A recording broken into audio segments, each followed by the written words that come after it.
Meski menuai pro dan kontra, tim asistensi bentukan Menko Polhukam Wiranto akhirnya resmi bertugas. Tim ini bertugas memberi masukan kajian atas aktivitas yang diduga melanggar hukum. Dan informasinya kami rangkum dalam catatan sepekan kontroversi tim hukum Wiranto.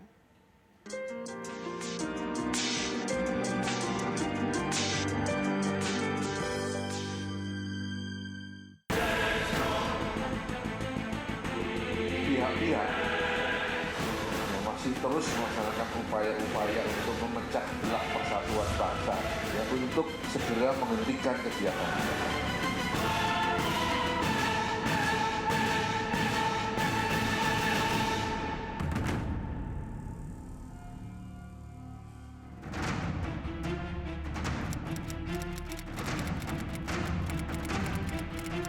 Rapat koordinasi terbatas Rakortas digelar di kantor Kementerian Koordinator Politik Hukum dan Keamanan Jakarta.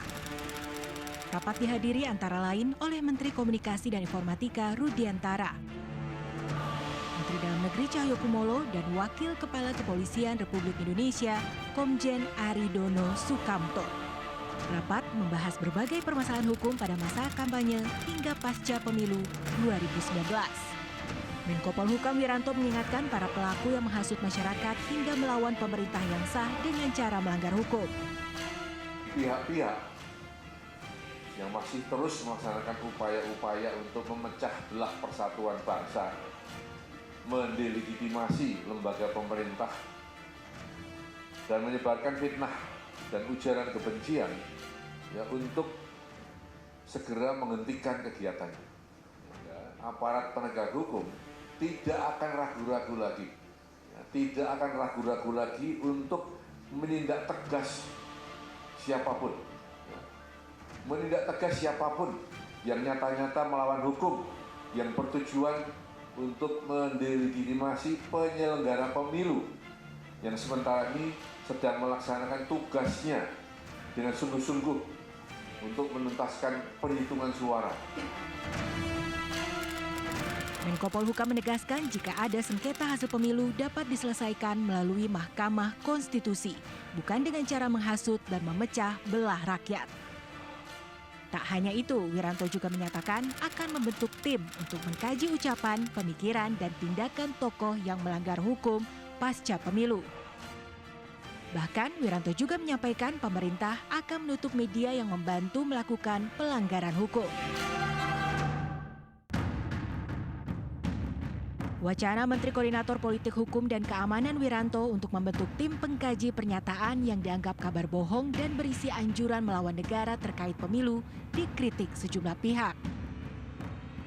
Namun, Kepala Kantor Staf Kepresidenan Muldoko membantah isu pemerintah bermaksud untuk membungkam media dan demokrasi. Tim ini ya, tim pengkaji hukum nasional ini sebenarnya lebih bersifat internal.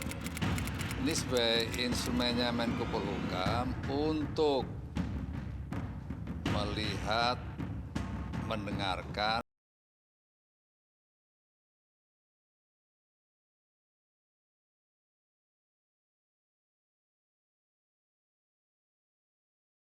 ada hasutan, ada ajakan-ajakan yang menuju makar.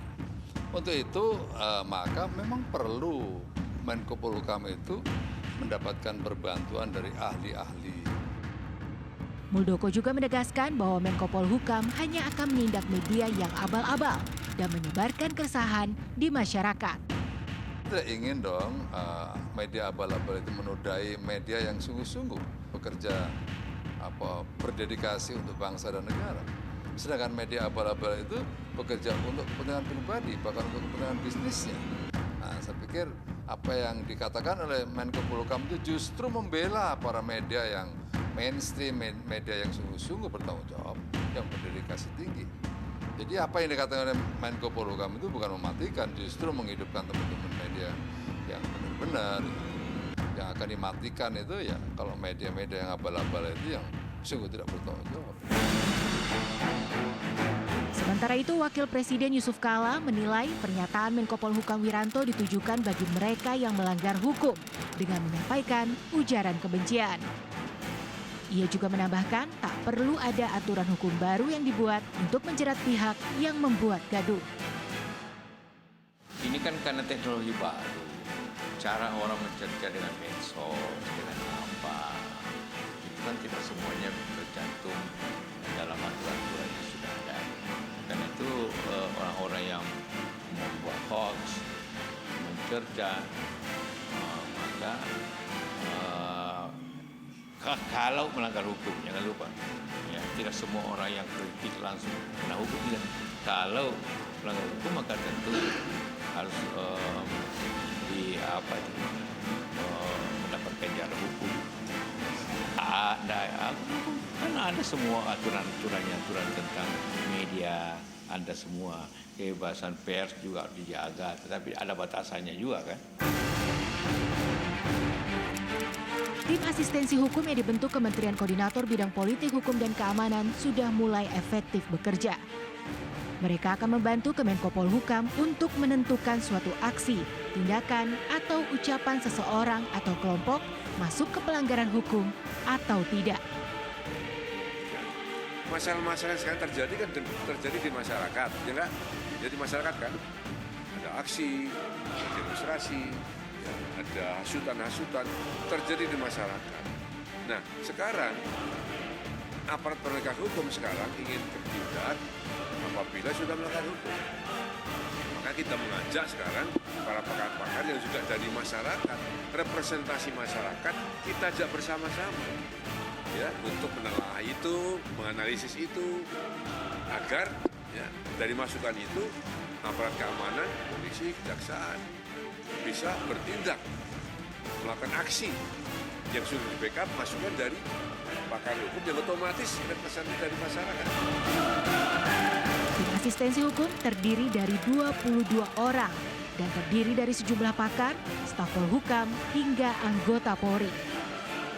Namun tak menutup kemungkinan jumlah pakar dalam tim akan bertambah. Komisi Nasional Hak Asasi Manusia Komnas HAM menyoroti tim asistensi hukum bentukan Kemenko Polhukam. Komnas HAM menilai sudah ada aparat hukum yang berwenang. Maka baiknya mumpung belum terlalu jauh, dievaluasi ulang tim ini. Kalau memang dibutuhkan satu penegakan hukum, percayakan pada penegak hukum yang sudah ada, pada polisi. Atau kalau mau lebih cepat ya ada kejaksaan. Tidak apa-apa. Karena ini adalah bagian dari upaya preventif. Polisi itu punya perangkat upaya preventif. Ada perangkat yang dikeluarkan oleh kepolisian untuk mencegah, misalnya kalau ngomong, karena kan sasarannya orang mengekspresikan pendapatnya di muka umum. Ada perkap kepolisian yang mengatur soal itu. Ada perkap soal siaran yang di dalamnya juga ada ngomong soal preventif dan sebagainya. Itu kan bisa diperkuat. Kalau itu misalkan lemah, ya diperkuat dengan aktor, misalkan dengan tim dan sebagainya. Tapi itu dibawa ke kepolisian, bukan dibawa ke Kementerian Politik, Hukum, dan Keamanan. Itu ya.